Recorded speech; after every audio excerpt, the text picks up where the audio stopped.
Guys, good day. So right now, tuturuan ko kayo gumawa ng demo account dito sa MetaTrader 5. So mas maganda na mag-practice muna kayo sa demo account bago kayo mag-open ng live para at least may idea kayo and hindi kayo nasusunugan. Okay, so ayun, punta ka lang sa MetaTrader 5 mo, open mo yan, tapos i-search mo yung ACCM. Okay, ACCM is our broker, guys. Okay, so dalawa siya. ACCM International Limited and ACCM Global Limited. So dito tayo sa Global gagawa ng demo. Dito kasi is real account. Okay, so i-click nyo lang yan. Okay, so pagka-click nyo yan, open a demo account. Bali guys, ito na yung lalabas. Okay, bali pipilapan nyo lang yan.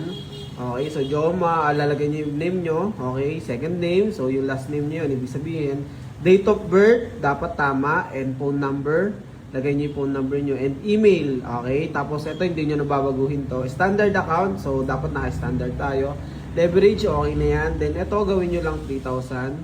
Okay, huwag niyo papasunog yan. Practice nga kayo, di ba? So, click niyo lang yan, tapos register na. Okay, so pagka-click niyo ng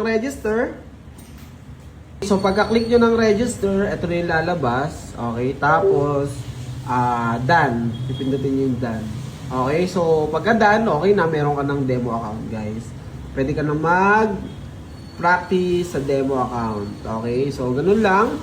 And about naman sa pag-navigate ng MetaTrader 5, meron tayong video, papanoorin nyo na lang.